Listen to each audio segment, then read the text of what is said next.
La música ambiental flotaba en el salón, una melodía suave que pretendía ser sofisticada, pero que a mí me sonaba a ascensor. El tintineo de las copas de champaña, las risas forzadas de los inversionistas y el murmullo de conversaciones superficiales creaban una atmósfera densa, casi asfixiante. Yo, sin embargo, me sentía tranquila. Impecable en mi vestido azul marino, con el dossier del proyecto Fénix firmemente sujeto en mi mano, estaba lista. Meses de trabajo, de noches sin dormir, de fines de semana sacrificados, estaban a punto de culminar en este momento. Este era mi momento. Había pulido la presentación hasta la perfección, anticipado cada posible pregunta, repasado cada cifra hasta el cansancio. Fénix iba a revolucionar el mercado fintech, lo sabía. Y yo, Adriana, iba a ser la cara visible de ese éxito. Miré hacia el escenario, las luces ya enfocadas, esperando mi entrada. Sentí un cosquilleo de nerviosismo, la adrenalina propia del momento, pero estaba preparada. Justo cuando iba a dar el primer paso, una mano me detuvo. La mano de Ignacio. El CEO. Adriana, querida, dijo con esa sonrisa condescendiente que siempre me había puesto los pelos de punta. Su aliento olía a whisky caro y a algo más, algo que identificaba como poder mal empleado. Tenemos un pequeño cambio de planes. Mi estómago se encogió. ¿Cambio de planes?, pregunté, intentando mantener la calma, aunque la sonrisa de Ignacio no presagiaba nada bueno. Me apartó suavemente, como si fuera una pluma molesta, y se dirigió al micrófono. La atención de todo el salón se centró en él. Yo me quedé ahí, paralizada, sintiendo como el mundo a mi alrededor se convertía en una película a cámara lenta. Buenas noches a todos, comenzó Ignacio, su voz resonando por los altavoces. Antes de presentarles el revolucionario proyecto Fénix, quiero que conozcan a la persona que liderará esta nueva etapa de nuestra empresa. Hizo una pausa dramática, y mi corazón empezó a latir con fuerza. Algo andaba terriblemente mal. Les presento a mi sobrina, Sofía, recién graduada de Harvard, con una visión fresca e innovadora que estoy seguro llevará a Fénix a alturas inimaginables. El mundo se detuvo. Sentí todas las miradas clavarse en mí, como agujas ardiendo en mi piel. La humillación me subió por la garganta, un nudo que me impedía respirar. Sofía, una niña que apenas sabía lo que era una fintech, iba a presentar mi proyecto. El proyecto en el que había volcado mi alma, mi energía, mi vida. Ignacio continuó hablando, alabando la frescura y la visión innovadora de Sofía, palabras que resonaban en mis oídos como dagas. Sofía, visiblemente incómoda, subió al escenario y balbuceó algunas palabras incoherentes. La observé, con una mezcla de lástima y rabia, mientras intentaba navegar por las diapositivas que yo misma había preparado. En ese momento, vi el futuro de Fénix, mi futuro, desmoronarse ante mis ojos. No era solo una humillación pública, era una aniquilación profesional. Ignacio no solo me estaba menospreciando, me estaba borrando. Llegué a mi apartamento con la sensación de que el mundo se me caía encima. El vestido azul marino, que horas antes me había hecho sentir poderosa, ahora era una pesada carga. Lo dejé caer en el suelo, junto con el bolso y los zapatos, y me dejé caer en el sofá, el cuerpo entumecido, la mente en blanco. La champaña que había tomado en la gala me revolvía el estómago, una náusea que reflejaba la amargura que sentía. Las luces de la ciudad, vistas a través del ventanal, parecían burlarse de mí, parpadeando con una alegría ajena a mi desolación. Cerré los ojos, intentando bloquear el recuerdo de la sonrisa triunfante de Ignacio, de la mirada perdida de Sofía, de las miradas inquisitivas de los inversionistas. Pero la escena se repetía una y otra vez en mi cabeza, como una película macabra en bucle. Poco a poco, la humillación inicial dio paso a una rabia sorda, un fuego lento que comenzaba a arder en mis entrañas. Repasé mentalmente los últimos años, los sacrificios que había hecho por esa empresa, por ese maldito proyecto. Las noches sin dormir, pegada al ordenador, alimentándome a base de café y comida a domicilio. Los fines de semana encerrada en la oficina, mientras mis amigos disfrutaban de sus vidas. Las vacaciones canceladas, los cumpleaños olvidados, todo por Fénix. Recordé las veces que Ignacio se había llevado el crédito por mi trabajo, presentando mis ideas como suyas, sonriendo con satisfacción mientras yo me quedaba en la sombra. Las reuniones importantes a las que no fui invitada, las decisiones cruciales que se tomaron a mis espaldas. La constante sensación de ser subestimada, de ser invisible a pesar de ser el motor que impulsaba gran parte de los éxitos de la empresa. Y ahora esto. La culminación de años de desprecio, de una sistemática campaña para minimizar mi contribución. Me había entregado en cuerpo y alma a la empresa, con una lealtad ciega, y esta era mi recompensa. Ser humillada públicamente, reemplazada por una niña recién salida de la universidad, la sobrina del jefe.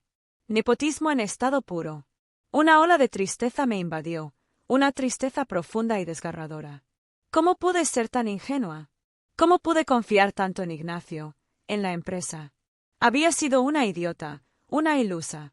Me sentí utilizada, desechada, como un juguete roto al que ya no le daban importancia. Pero la tristeza no duró mucho. Fue reemplazada por una fría determinación, una rabia contenida que se transformaba en algo más, algo peligroso. No me iba a quedar de brazos cruzados. No iba a permitir que Ignacio me destruyera. No después de todo lo que había dado. Había algo dentro de mí, una fuerza que no sabía que poseía, que me decía que esto no había terminado. Que la historia no terminaría así. El dolor, esa punzada constante en el pecho, empezó a mutar. Ya no era solo tristeza, ya no era solo rabia. Se estaba transformando en algo frío, duro, afilado. Como una lámina de acero. Me sequé las lágrimas, me levanté del sofá y fui directa al baño. Me miré en el espejo. La mujer que me devolvía la mirada tenía los ojos rojos, el maquillaje corrido, el pelo revuelto. Una sombra de la Adriana que había sido esa misma mañana, segura y optimista. Pero en el fondo de esos ojos, vi algo nuevo. Una chispa. Una determinación que no había estado ahí antes. Abrí el grifo y me lavé la cara con agua fría, intentando borrar las huellas de la humillación. Necesitaba pensar con claridad. Necesitaba un plan. No iba a dejar que Ignacio se saliera con la suya. No después de todo. Recordé mis años de estudio, mi especialización en derecho corporativo, mi obsesión por la letra pequeña de los contratos, esa que nadie se molestaba en leer. Siempre me habían dicho que era demasiado meticulosa, demasiado perfeccionista. Que me enfocaba demasiado en los detalles. Pero ahora, esos detalles, esa meticulosidad, se convertían en mi arma. Una idea empezó a germinar en mi mente, una pequeña semilla de venganza que prometía florecer en algo grande, algo devastador.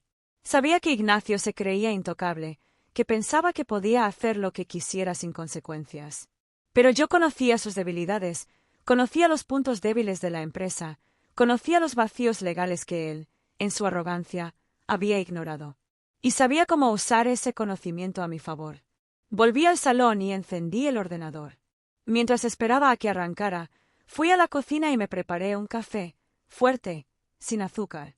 Necesitaba mantenerme despierta, necesitaba concentrarme. Tenía mucho trabajo por delante. La imagen de la sonrisa arrogante de Ignacio, flotando en mi mente, era el combustible que necesitaba. Esa sonrisa, que antes me había irritado, ahora me alimentaba. Me daba fuerzas. Tomé un sorbo de café y empecé a teclear. Consulté bases de datos legales, revisé jurisprudencia, busqué precedentes. La Adriana herida, la Adriana humillada, estaba desapareciendo. En su lugar, emergía una estratega fría y calculadora, una mujer con un objetivo claro, la venganza. Sabía que el camino no sería fácil, que había riesgos. Si me descubrían, mi carrera estaría acabada. Pero en ese momento, el riesgo me parecía insignificante comparado con la humillación que había sufrido. Ya no tenía nada que perder. Y eso, paradójicamente, me hacía la persona más peligrosa del mundo. El café me quemaba la garganta, pero no me importaba. Necesitaba ese calor, esa sensación de alerta, para mantenerme enfocada. La pantalla del ordenador iluminaba mi rostro, reflejando la luz en mis ojos, que ardían con una intensidad nueva. Tenía ante mí una montaña de documentos, contratos, acuerdos, cláusulas. Un laberinto legal que para la mayoría sería abrumador, pero para mí era un terreno familiar. Era mi territorio. Empecé por los contratos de la empresa, línea por línea, palabra por palabra. Buscaba cualquier resquicio, cualquier vacío legal, cualquier cláusula que pudiera ser interpretada a mi favor. Era un trabajo minucioso, que requería paciencia y precisión. Ignacio, en su arrogancia, siempre había delegado la revisión legal a otros, confiando en que nadie se molestaría en leer la letra pequeña. Ese era su error. Y yo iba a aprovecharlo.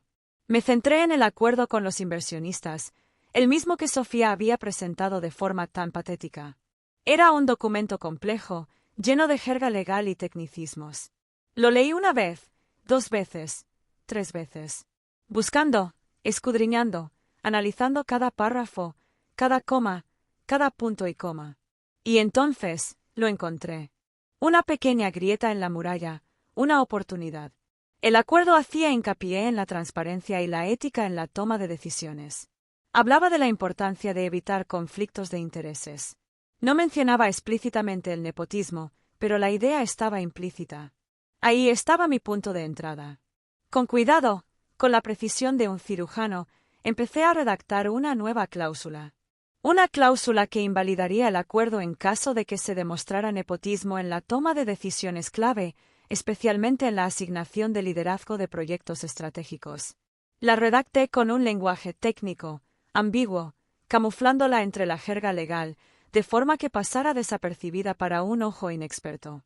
Era una bomba de tiempo, esperando el momento adecuado para detonar.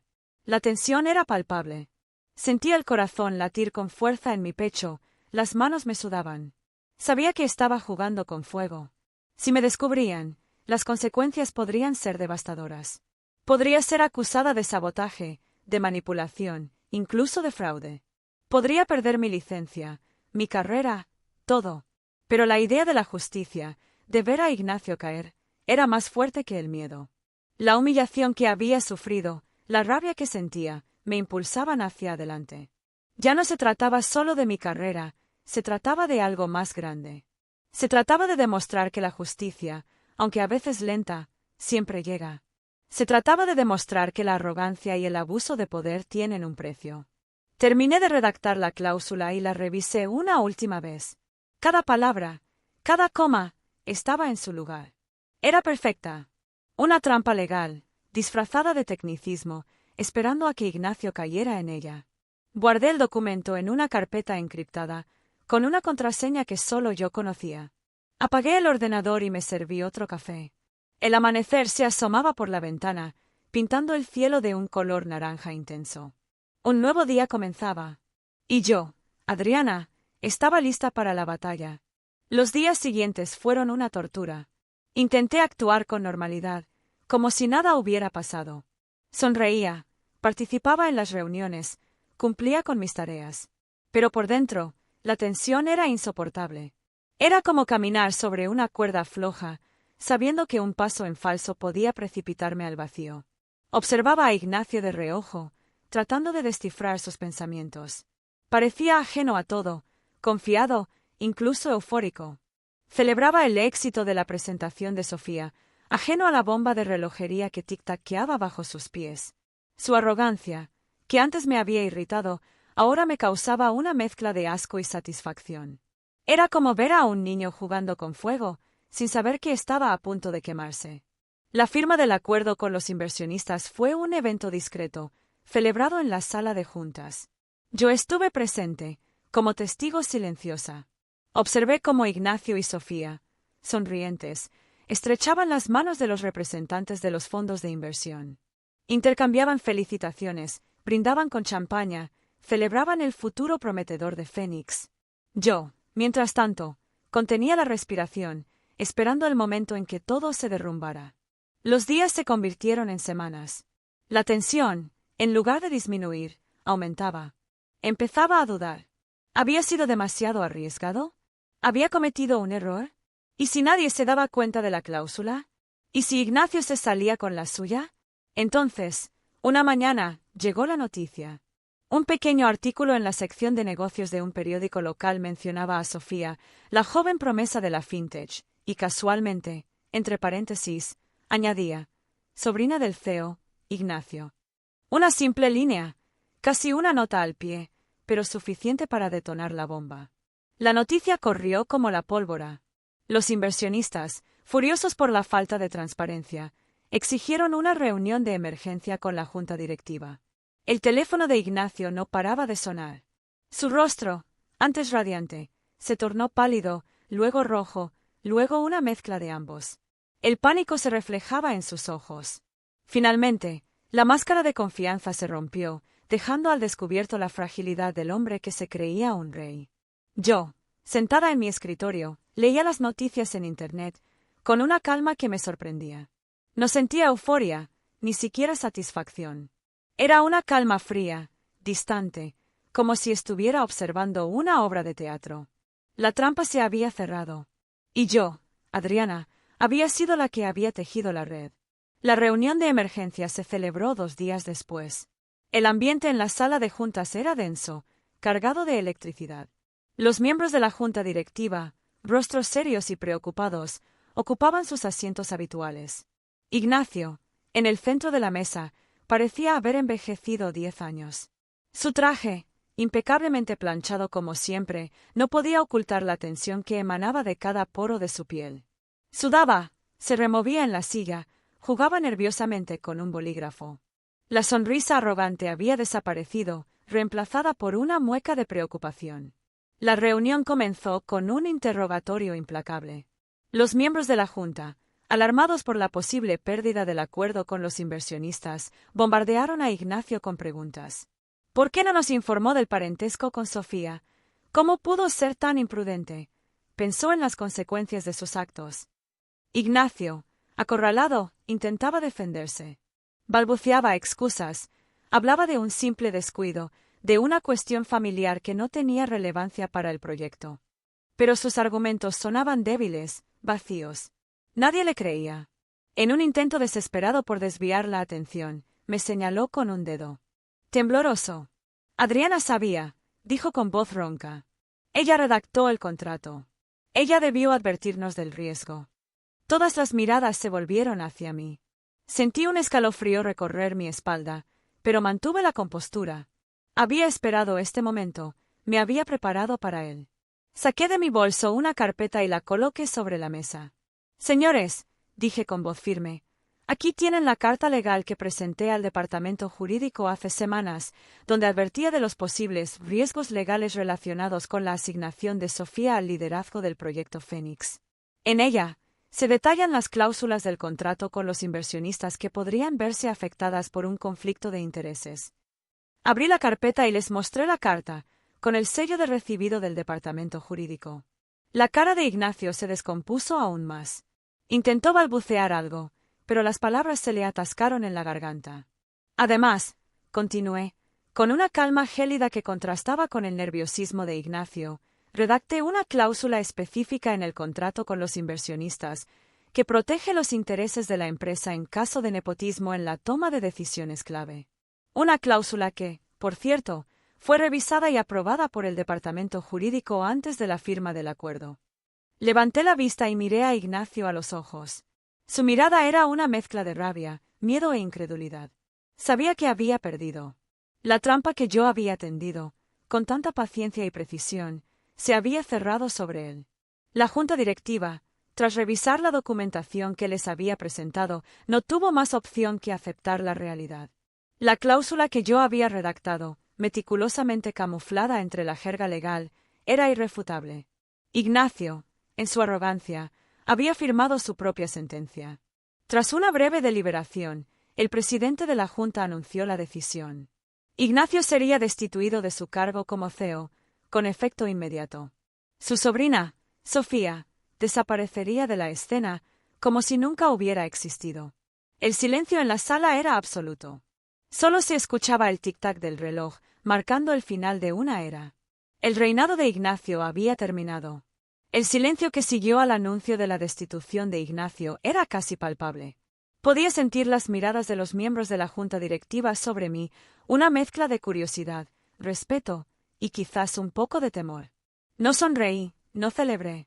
Simplemente asentí, con la misma calma que me había acompañado durante todo el proceso. Había ganado la batalla, pero no sentía euforia. Solo una profunda sensación de cansancio y una ligera satisfacción por haber hecho justicia.